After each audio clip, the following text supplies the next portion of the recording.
Dear God, please give us strength when we are weak, and help us to not give in to distractions or temptation. Thank you for your hope and peace when we are in turmoil. Amen. Mother Clare began, "It's midnight, and I miss you, Lord. Do you really think I can live without your presence? I will die of starvation and a broken heart. I know I do not deserve to see your face or dance with you. That is what brings my poor heart joy.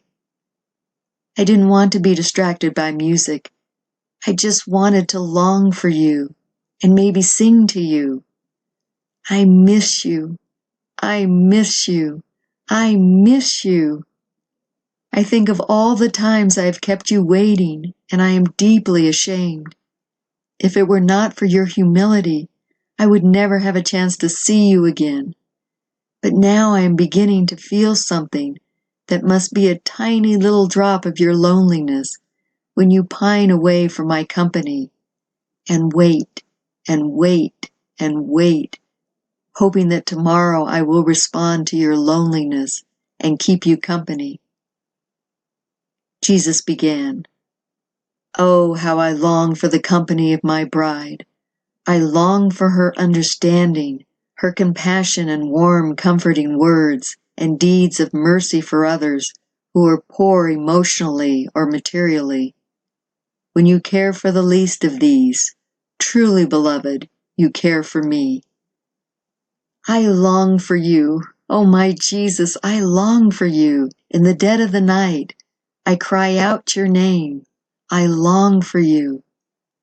The Lord was silent, and I missed him so much.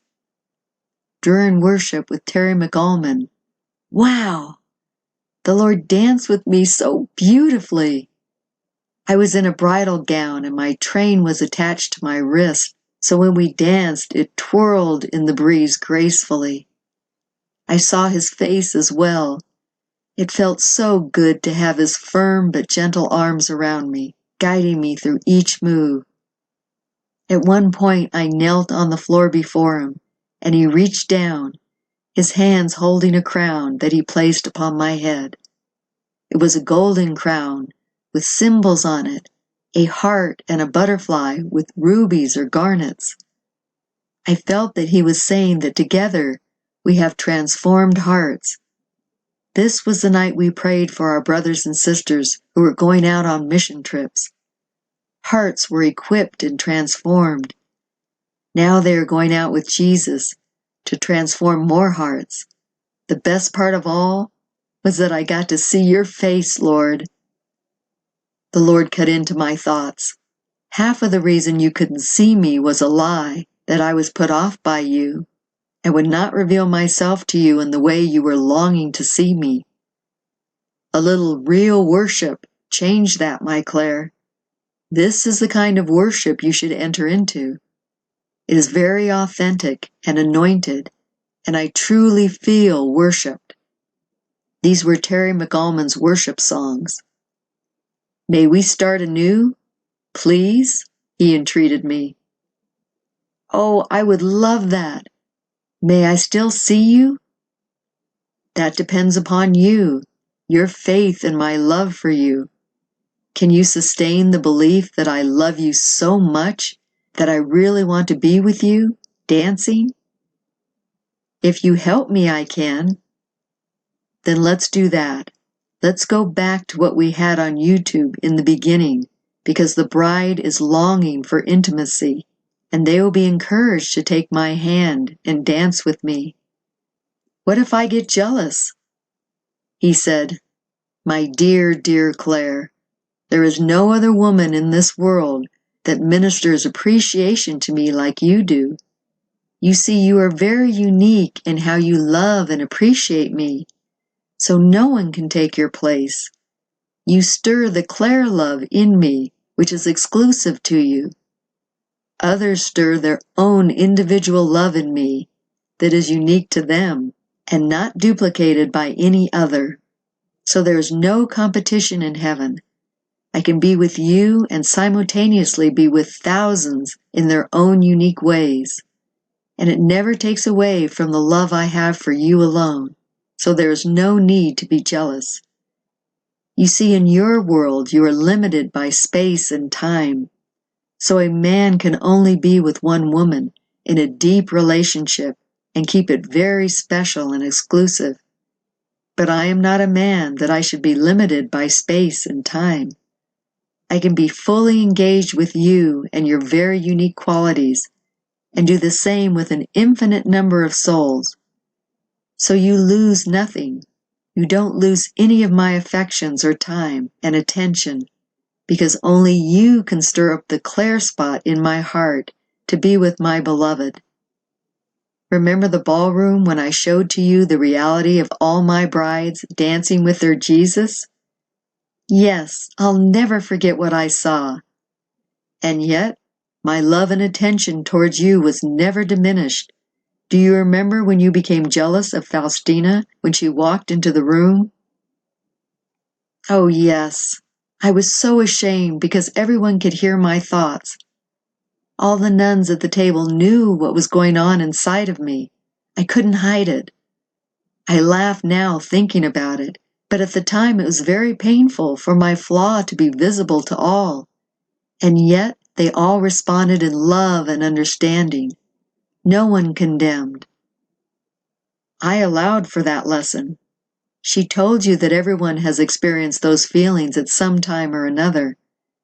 When it becomes a sin is when you feed it, indulge it, and plot against the one you are jealous of.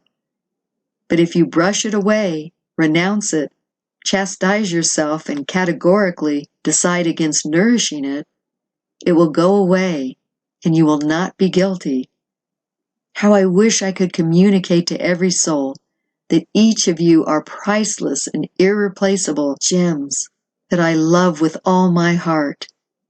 If men and women could receive that and know their value to me, jealousy would not get a foothold. Jealousy is what opened the door for Lucifer's fall. He was jealous of mankind and the degree of love I lavished on them. He was also jealous of their worship of me. So sad.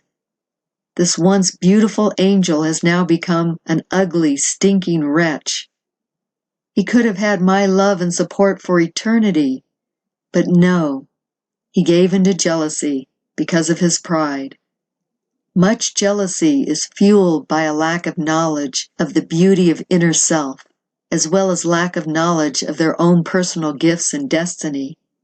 If they would seek me about who they are to become, and then work with the increase of graces I give them at every turn, jealousy would no longer exist. In the new world, I will do this, and finally even the least attractive and the least gifted soul will find joy in who they truly are to me, and they will rest in complete happiness and fulfillment, wishing to be none other than who they are.